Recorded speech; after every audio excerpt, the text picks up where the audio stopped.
श्रद्धांजलि सभा होने वाली है। मैं लाश हूँ, ऐसा नहीं है सर। मैं मूलतः, इन्होंने अपनी जगह नहीं बताई। मैं मूलतः उत्तर प्रदेश का रहने वाला हूँ।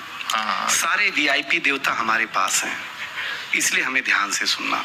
राम जी हमारे पास, कृष्ण जी हमारे पास, शिव जी हमारे पास, और इन तीनों को अगर आप नहीं मानो तो योगी आदित्यनाथ हमारे पास। आप समझ गए ना? बस हाँ, बस इतना ध्यान वाला रहे। ये बोले अब समापन करने लगे हैं।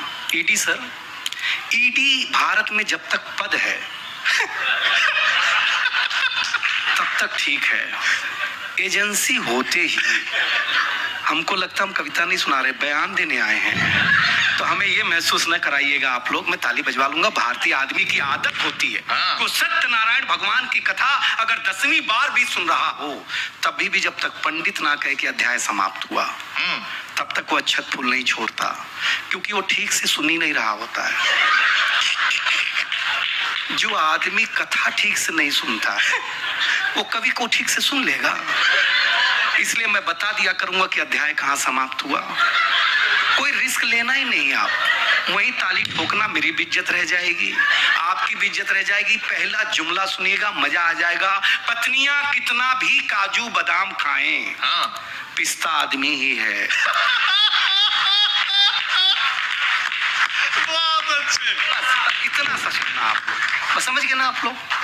बस समझ गए ना? मैं बता दिया करूंगा कि अध्याय कहाँ समाप्त हुआ। देखिए, भगवान ने महिलाओं को कान, अच्छे अच्छे झुमके और बाली पहनने के लिए दिए हैं। अगर आपका मानना है कि आपकी सुनेंगी तो आप गलत फहमी में हो भाई साहब।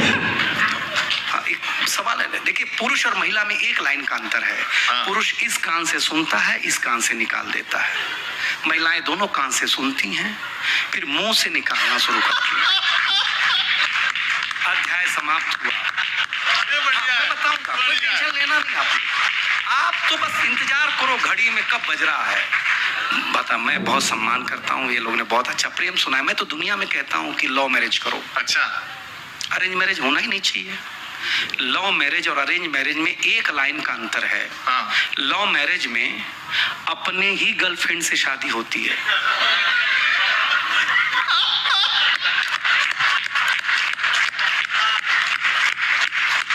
आप देरी से अगर समझे तो न लव वाली होगी ना अरेंज वाली होगी।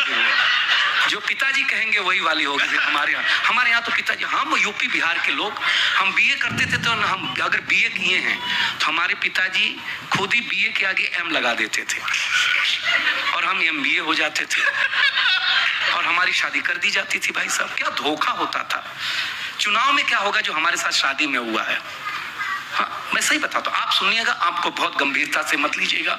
ईडी सर, मैं सही बताऊँ आपको, मैं हर जगह एक घटना बताता हूँ कि मेरे पिताजी ईडी कार्यालय में क्लर्क होते थे। अच्छा, तो जब भी कोई ईडी साहब आते, घर आके 20 लात मारते और बोलते ऐसी पढ़ाई करो, इतने बड़े अधिकारी बनो। ईडी का साहब का हर 2 महीने, 2 साल, 5 साल में ट्रांसफर हो जाता, फिर दूसरे वाले, फिर हम धोए जाते। तो 20 साल तक ईडी नाम से हम इतना कूटे गए कि हम उसी दिन से सोचते थे साहब दिखते कैसे होंगे, साहब होंगे कैसे। अगली बात पर अगर पहली पंक्ति और आखिरी पंक्ति हाथ ना खड़ा कर दे दोस्त, तो जो चाहिए मान जाऊंगा। मैंने उस दिन कसम खाई थी कि मैं जरूर ऐसा कोई काम करूंगा कि ईडी साहब नीचे बैठे होंगे।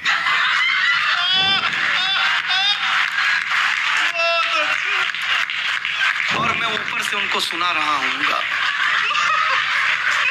आप सोचो, श्राद्ध नजदीक आने वाला है, मेरे पिता को जो सुख मिल रहा होगा। ईडी साहब नीचे बैठे हुए हैं और बेटा सुना रहा है। इससे बड़ा क्या पद चाहिए मेरे बेटे को? बताइए ना आप लोग, बताइए। क्या बात है। लेकिन देखिए, हमने हंसाने के लिए अगर झूठ भी बोला तो हंसाने के लिए बोला ना, अच्छा लगा। देखिए, संस्थान के अपने अपने, देखिए LIC और SBI का ज्वाइंट वेंचर है। SBI कहती है कि अगर लाइन में अंतिम तक टिके रहे तो पैसा हम देंगे, और LIC कहती है अगर नहीं टिके रहे, अध्याय समाप्त हुआ, तो फिर हम देंगे। आप टेंशन लेना ही नहीं। संस्थान, एक मुझे याद है कि एक बैंक में काम करने वाला लड़का की शादी के लिए लड़की देखने गया, तो दामाद जी ने बोला कि कितनी पगार है, तो तो उस बैंक में काम करने वाले आदमी ने कहा, लड़के ने कहा कि सर RBI कहता है कि अपनी निजी जानकारी किसी से साझा न करें, आपको आर्थिक जोखिम उठाना पड़ सकता है। अध्याय समाप्त हुआ। बढ़िया है। तो मैं बताऊं काहे को टेंशन ले रहे हो आप लोग, हम कहें वहीं बजा दें, कोई तनाव लेना ही नहीं आप लोग। लेकिन आप मेरे लायक हुए नहीं, मैं बनाना जानता हूँ, मैं लोहार से सुनार तक की यात्रा जानता हूँ। आप कब तक लोहार बने रहे, बना कर रखेंगे मुझे पता नहीं। मैं चाहता हूं कि मैं लोहार बहुत देर तक न बनूं, मैं सुनार बन करके ऐसा गहना गढ़ूं कि आपके कान में भी सजूं, आपके गले में भी सजूं, आपके पाए में भी चमकूं। मैं ऐसा कुछ सुनाना चाहता हूं, क्योंकि मोहब्बत क्या है। अमीर खुसरो लिखता है, जिहाले मिस्की मुकुंद तगाफुल, दुराए नैना बनाए बतियां किताबे हिजरा, न दारम ऐजा न लेहूं काहे लगाए छतियां, सखी पिया को जो मैं न देखूं तो कैसे काटूं अधेरी रतियां, किसे पड़ी है जो जा बतावे पियारे पी को हमारी बतियां, न नींद नैना न अंग चैना, न आ पाए न भेजे पतियां। समझ में आएगा? नहीं। यही प्यार है।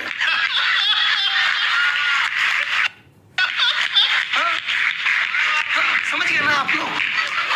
जो चीज समझ में नहीं आए उसी को प्यार मानो, और जो रोज समझ में आए, सुबह से शाम तक समझ में आए।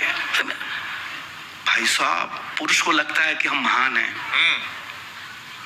लेकिन दुकान पर 2500 के सामान को 250 में मांगने की हिम्मत अगर किसी में है तो महिलाओं में है। पुरुष कैसे महान हो गया बताइए ना हमको। महान हो सकता है पुरुष? कभी नहीं हो सकता, हो ही नहीं सकता भाई साहब, ये भ्रम है। पुरुष प्रधान देश है, मूर्ख बनाया जा रहा है। अच्छा। सब्जी मंडी जाओ, लौकी भिंडी धनिया मिर्ची सब स्त्रीलिंग है। फूल मंडी जाओ, जूही चंपा चमेली सब स्त्रीलिंग है कि नहीं है? सब्जी मंडी हमारे नाम पे करेला कद्दू, फूल मंडी में गेंदा, जो सबसे सस्ता बिकता है साहब, रोड पे फेंके रहते हैं। नदियों के पास जाओ, गंगा जमुना सरस्वती सब पहाड़,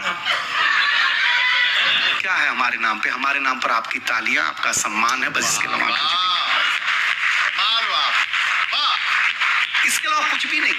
आनंद लेना। हम सही बताएं मैडम, बुरा मत मानिएगा, हमारी शादी हुई तो हमने अपने दादाजी से बोला कि बहू को कहाँ घुमाने ले जाऊं, तो दादाजी से पूछा था, बोले हरिद्वार ले जाओ। मैंने कहा शादी हुई है, श्राद्ध नहीं हुआ है। बोले शादी के 15 साल बाद श्राद्ध जैसा ही फील करेगा, तो ले जा। ले गया। बाबा ने जो पहला योग सिखाया रामदेव जी ने मेरी बीवी को, दीवाना हो गया मैं। बाबा ने बीवी को सामने बिठाया और बोला, बच्चा आज का पहला योग सीखो, सांस को कंट्रोल करो। वो घर पे आके मेरी माँ को करने लगी। हमने कहा सांस बोला, सांस थोड़ी न बोला है। बीबी बोली जो जल्दी फायदा करेगा उसी को ना कंट्रोल करेंगे, कल वापस जाएंगे सीखने के लिए। बाबा ने कहा कल बताया था ना सांस को कंट्रोल करो, आज दूसरा योग सीखो, सांस को बाहर छोड़ो। हम सही बता रहे, जो बाबा ने सिखाया वो बता रहे हैं हम आपको। हमारा माथा खराब हो गया, हम कुंभ में गए प्रयागराज। बोला हरिद्वार छोड़ो, प्रयागराज चलो। प्रयागराज में मेरी बीवी जैसे ही डुबकी लगा के गंगा से बाहर निकली तो एक नागा बाबा दिख गए। वो बाबा के पीछे पड़ गई, बाबा आशीर्वाद दे दो। पावर ग्रिड में बहुत अच्छे से सुना जाए मेरा पति, बाबा आशीर्वाद दे, तालियां खूब मिले, पैसा खूब मिले। वो नागा बाबा 10 मिनट सुना, 15वें मिनट में भड़क गया। वो बोला मैं नागा बाबा हूं ही नहीं, मैं नहाने गया था, किसी ने कपड़े चुरा लिए हैं।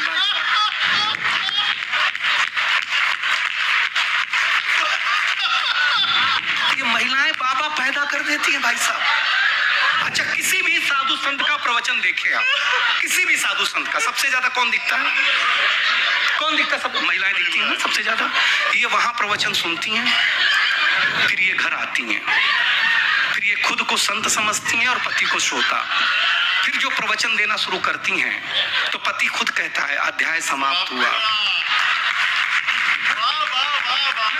मैं समय का ध्यान, मजा आ रहा है ना आप लोगों को? कितने लोगों को आज एक अच्छी ताली दे दीजिए। मैं अच्छा सुना नहीं, कोई सुना लेना नहीं। से, वाह वाह वाह। हम लोग, मैं अभी अपनी औकात पर नहीं आया हूँ। मैं औकात आ जाऊंगा तो आपको हंसा के ही मानूंगा, क्योंकि मेरे पिताजी कहते थे कि बेटा और किसी को हंसाना या मत हंसाना, शादीशुदा आदमी को जरूर हंसाना। इतना पुण्य मिलेगा जितना चारों धाम करने का नहीं है।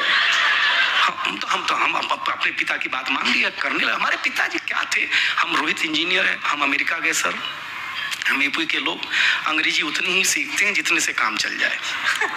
हम यूपी बिहार के लोग ज्यादा अंग्रेजी में भरोसा नहीं करते हैं। हमारे यहाँ तो अंग्रेजी बंद भी हो गई है।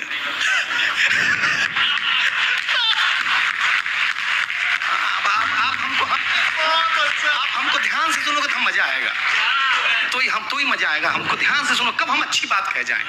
हमको पता नहीं रहता कि हम कब अच्छी बात कह जाएंगे। अमेरिका गए सर, दुनिया में ईडी सर, हमने नल का टूटी नीचे देखा है, एयरपोर्ट पे ऊपर होता है। हम पहली बार गए, रोहित को पूछा यहाँ प्यास लगी, पानी पीना कैसे? भैया अमेरिका है, टेक्नोलॉजी का देश है, ऐसा बटन दबाओ, ऐसा पानी आएगा, पी लेना।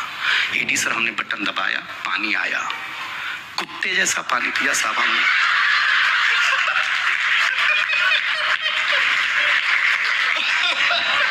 ट्रम्प अब आया है, हम पहले ही बनाए जा चुके हैं भाई साहब, सही बता रहे हैं आप। दूसरे एयरपोर्ट पे बटन ही नहीं, फिर आया, भैया टेक्नोलॉजी का देश है, पैर से दबाओ पानी आएगा। तीसरे एयरपोर्ट पे ना हाथ वाला ना पैर वाला। मैंने कहा यहाँ क्या करना है रोहित? बोले भैया यहाँ मुंह आगे करो, सेंसर लगा है, अपने आप पानी आएगा।